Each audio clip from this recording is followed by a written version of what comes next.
bed, and back in again, and back out again, and back in again. Or any place whenever, on Wednesday, Thursday, Friday, Saturday, and even Sunday afternoons, I stay close enough to the house so I can hear a horn blow 3 longs and 3 shorts, and that way the people call me at the house to sell herbs to them when they come, and that gives me a chance to break the woods a bit all week long. Hi.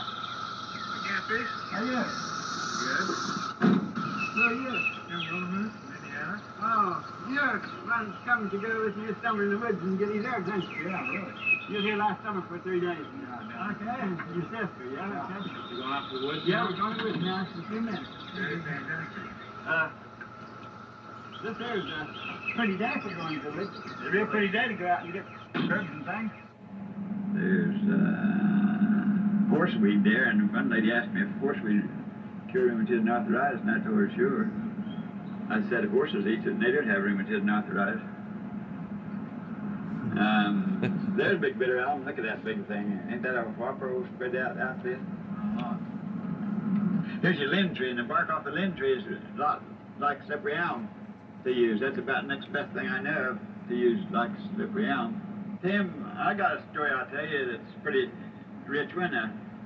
I had 14 heart attacks in 7 years in 1954 to 1961, and Indian come from after doctors give me up to die and said ain't no hope for me after doctoring me for 7 years, and the Indian come from Durham, North Carolina, what he told me, and brought me a handful of Pepsi away and told me that that would cure me in 6 months if I would take it and make tea out of it. He was from Indian settlement in Durham, North Carolina. But he walked coming out of the woods to my house now, and how he got to the woods. But anyway, he said boil out in 2 quarts of water down a quart and strain it, put it in the refrigerator and take a teaspoonful of it morning and noon and night. And he said in 6 months you'll be cured, and in 5 months I was cured. And when the Indian left, he said to me, I go, and he just turned around and took off and just went. My heart never gave me more trouble after 1961, and this is 1974 now, I think. Is this 74? Okay, this is the locust. That was a flag put up on old King Pharaoh for trying to keep the children of Israel from leaving Egypt whenever the Israelites was supposed to leave Egypt because of their terrible slavery that was put upon them. And God put his tag on the King Pharaoh. And these locusts have W on the wings. And it was on them when the First World War was. And these locusts sings all the time when they come out of the shell till they die from laying after they lay the egg. Pharaoh, Pharaoh. When I'm out in the woods digging ginseng, and I need something real bad. I need ginseng real bad now. But I need something else too, a lot worse. And he knows what I need, and I didn't know. Didn't think of it at the time. And so I'll be praying for God to help me find ginseng, and all at once I ram into another thing like maybe angelica, or maybe it's bittersweet, or just hard to tell what it is, but whatever it is that I need real bad, he'll bounce me in a big patch of that, and I'll dig that. Still, I'm going to hit on hunting for my ginseng. After a bit, I'll pop into a ginseng patch, not always, but sometimes. And I'll dig as hard as I can dig ginseng, and it'll be an awful patch of it, and I'll dig just let it to it. And it rained me out. And there's a lot of ginseng around me yet. Then I come to house. Then I go back to dig that ginseng again another time where I didn't dig. And there ain't none there. Now, second finding.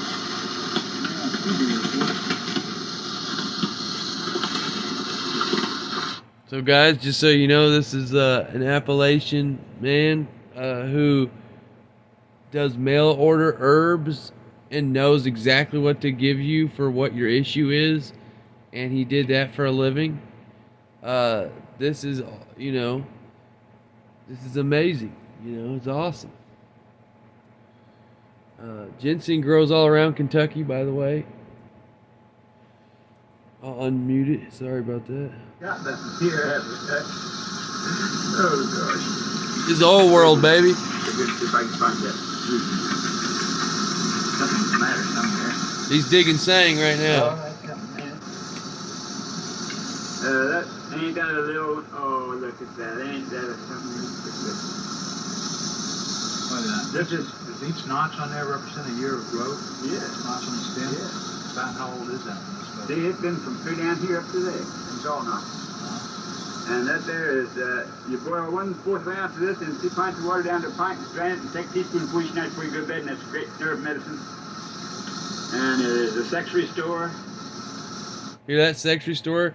He's helping men keep their testosterone up before it was even a fad, y'all. And same for me, you know what I'm saying? Before all these companies came out copycatting real people who have real knowledge to boost testosterone or whatever ailment it is or whatever, you know. These people like this and people like me, Rastas and woodsmen, and you know, we've been the ones doing all this. See what I'm saying? And this goes way back. Jah made every good thing on the earth, and we have medicine for everything that we could possibly need. We don't need big pharma, period. You just took what a power we got right here now, would you? Ain't that a big venture? Look at that. Never make a fella a fortune in a few years. I'm going to leave it one prong in there. Then start a new patch on that. Ginseng's going for Here. $1,600 a pound this year Back in there. in Back Kentucky. in and let him go. See here now, here's 3 right there now. See that? That's a big one today. Hey, look how twisted that is. Look at that. You got funny how out there sits like that. Look at the leaves, how shiny underneath. Look at that. Will the seeds be right here in the middle then? Right in the middle of the seed. Yeah. When does the flower come out on those? Take a little bite of that. It'll make you really feel real good. See here? Yep. Here. Just break it off. Here. Put it in your mouth. A little bit better. Yeah, but that's all right. That's good. Now, okay. Look here. What I do a lot of times is just like this here. Go ahead and put it in the stuff. Yeah, that's what I do too. Chew on it. It's good too. It tastes kind of good in a way. This here's bloodroot. This here's to cure boils and impetigo and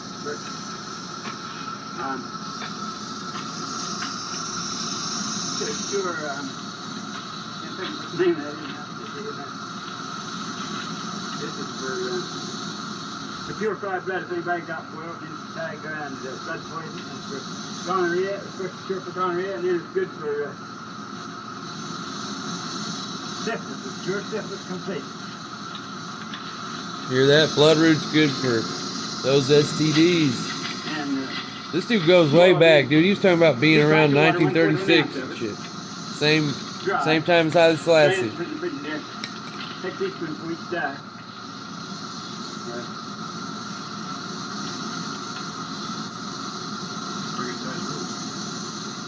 People talk shit about hillbillies, but this is what a real hillbilly is right here. They ain't all racist, hateful people or any of that. That's bullshit. That's where I live.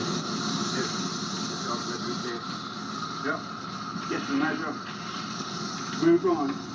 Is the limb of the red elm. That's the tree that you get the bark off of. The slippery elm knife. Slippery elm, fix your stomach right up. Lubrication for all the parts of the human body, even cause sinus and asthma and bronchial trouble to be more flexible and nicer. Cured easier. Heart pump goes easier and everything. It has a nice pretty big leaf on it. Looks like umbrella.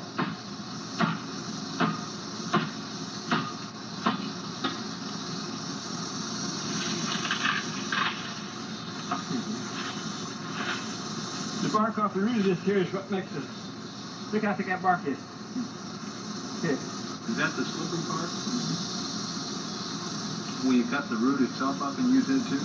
Here. Put that in your mouth and chew it. Yeah. This here is really the slippery part here, but you're going to take the outside of the bark off and use the inside, see?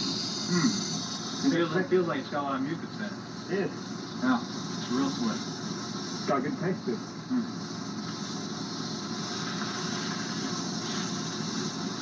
That's upset stomach, gas on stomach, ulcers, hemorrhoids, hardening arteries.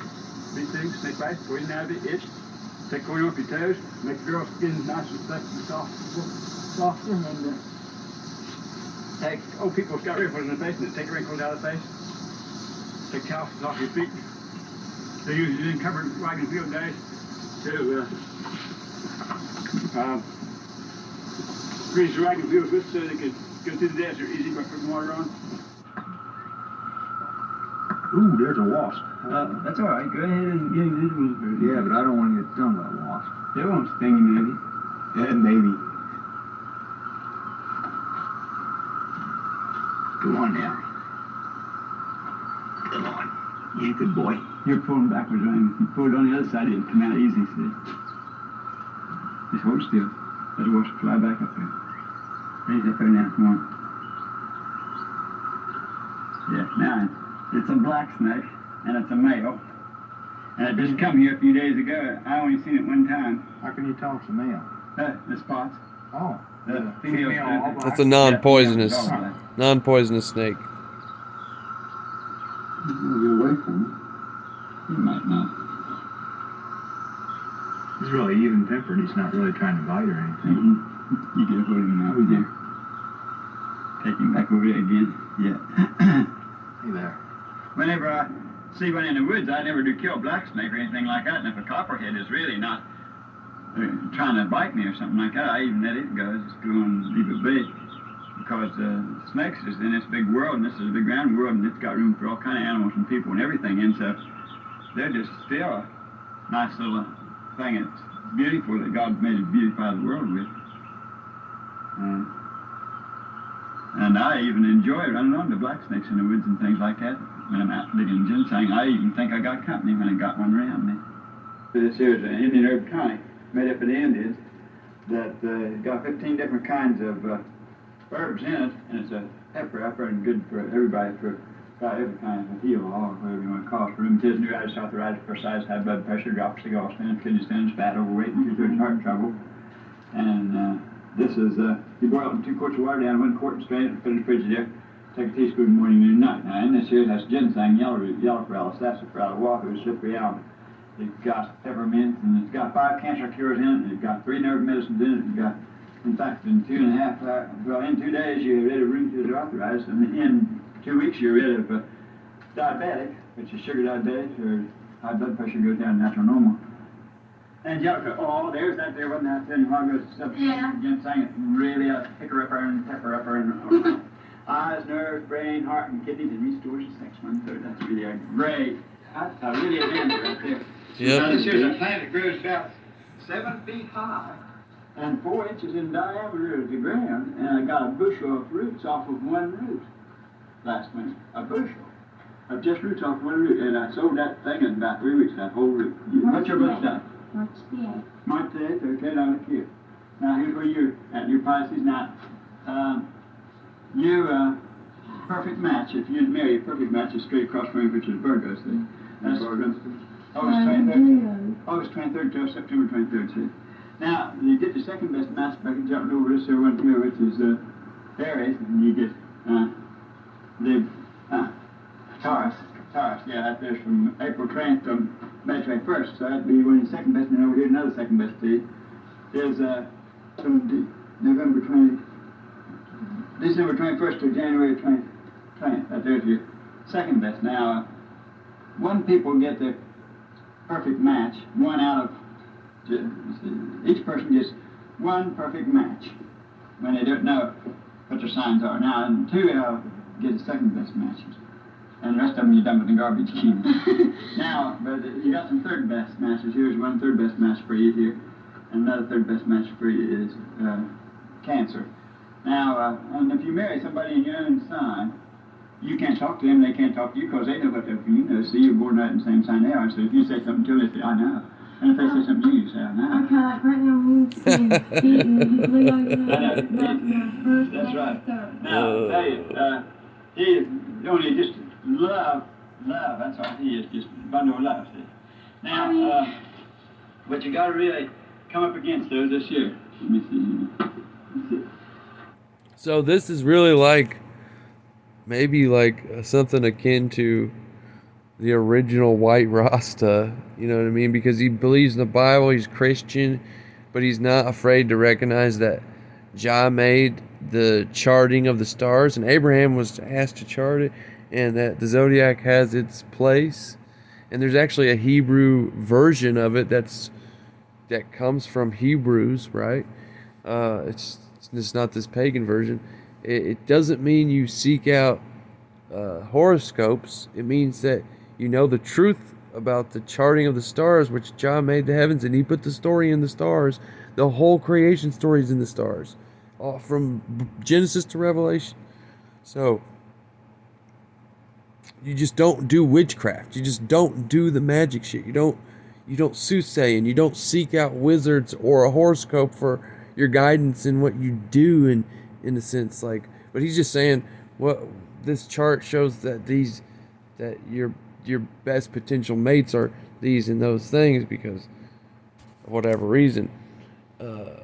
But that would be more like a common knowledge. Like, it must be something we all knew in the old world. I mean, we knew these things.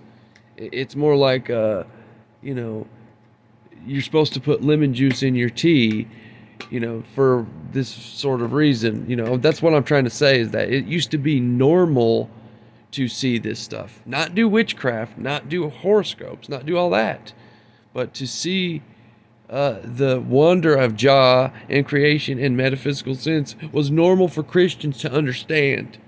Okay? And now it's forbidden, while the New Age is also taking over the scene with false horse shit. See what I'm saying? The dialectics are everywhere, and they have done it just so well on every little topic.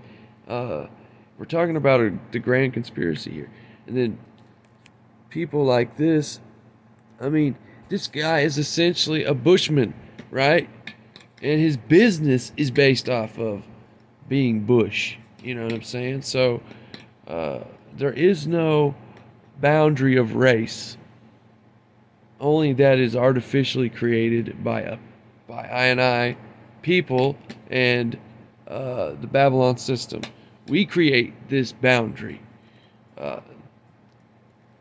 There is one true religion, and it is Rastafari, because there is no organized religion about it. It is this raw nature that we're talking about right here in this show, this inborn truth and love of truth, and of Christ, and of the Lord, and of things of his creation. This brother right here will get along just fine with a black Bushman from the raw roots of Jamaica. You know what I'm saying? In the mountains. They'd be like best friends, you see what I'm saying? He used to hear with me. They're his recovery, and arms to work with, fingers to work with, toes to work with, and he made the sex. And I think it's great that he made the sex, and he made it for good purpose, and he's not said very much in there nowhere how to use the sex. He just leave out of each individual to use his sex. But he does do this. He requires that people worship him in spirit and in truth. All right, now there's a See, great he's talking about worshiping Jah in spirit and in truth right now. They will do that thing. Sex is their own. They can do with it what they will do. I don't see why people want to make such a dirty thing and filthy thing out of sex when it's just as great as the nose or the eyes or the ears or any of these other things is. That's right. In fact, it wouldn't be nothing made dirty about it. There's nothing wrong with sex, that's right. As long as it's with your wife. Who can run out and say, here, I got you. I got you. That's the thing. What makes sex be so dirty is because they made it dirty just to get money from it. That's right. Because they know people are going to be having sex come with it. Bang. All the time, too. You hear this? This brother is a prophet of the Most High. You hear me? He's saying the same shit I'm saying. A little bit, which a lot of clothes I've seen on people look worse than naked bodies to me. Right in the city. See, I'd just rather see anybody naked than see them stripped off just all but this little tight skin thing on between the legs and a little bit of titty covers. I really would. I ain't kidding you a bit. I'd rather just see the whole body because I want to showed everything they could show through those cloths. Yeah, you might as A well. lot better if they could just be free. You know that? Yeah, we're all the same anyway. Right. There ain't no difference between people. Gosh, Didn't have any clothes on when they got Wear here. provocative clothes, you might as well be naked anyway. Might have someone that old dead and say body, but ain't gonna be none on the people that's gonna do what. And they'd come here with Italian clothes, and the first thing that ever been seen was everything they had. So I think it would be nice just to, there wouldn't be near so much shame going on around amongst people if everybody would just be free and Now you see, skinny dip. And, well, that's a great thing. see, that's the difference between this time and our time, is they were pushing the sexual repression psychological operation, which is part of the dialectic of getting us to this hypersexualization. So you have this going on in the church, and it goes on so much in the Catholic Church that the priests turned into pedophiles, where they're saying sex is bad, you know, and they push that narrative so hard that people lash out because there's nothing wrong with sex and it's good. Ja didn't make a mess when he made it. He made it on purpose. It is for a reason. It's got to be within the confines of marriage and nuclear family for it to be successful and good and worthwhile. But, you know, that's... they're probably sitting in a healing spring, by the way. But yeah, I'll just keep rambling. I'll just let him talk for a little bit. Let's see here. I'm trying to set up the phone so I can step away to get a drink. There we go. And still do their thing and be happy till they die from this earth to go to their new home, which they're going to have a new home one way or another someday. All right, now, if they can't get to a new home that's prepared for them hereafter in new heaven and new earth, they just might as well just plain old flat-footed enjoy all the kin of this one here, and then just take that punishment when you start down on that long trail and say, well, I had a lot of fun back when I was on the earth.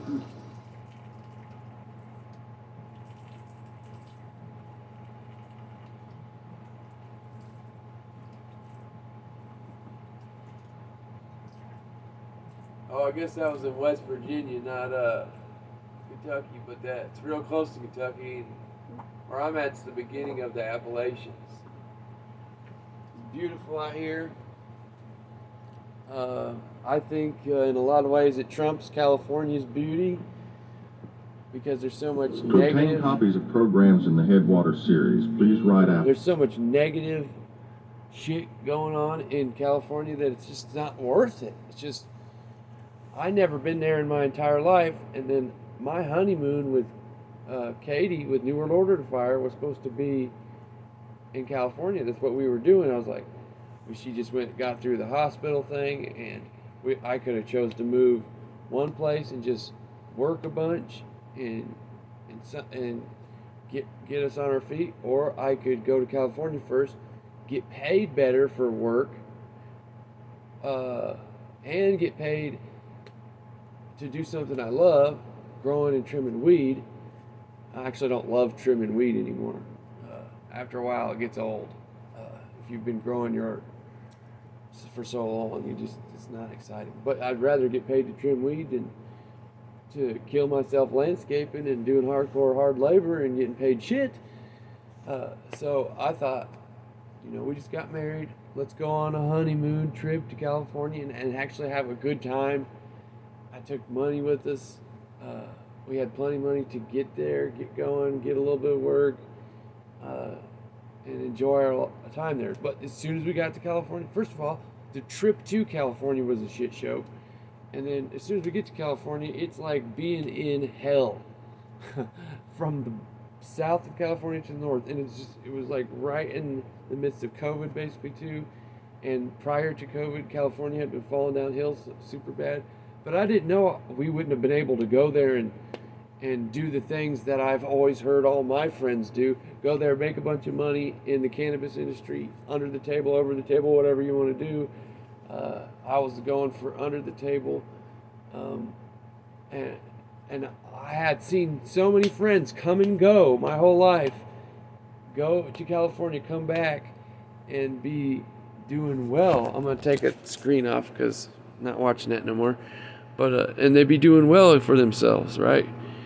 And so I thought, and they would have a blast while they're out there. And I thought, you know, she just got out of the hospital.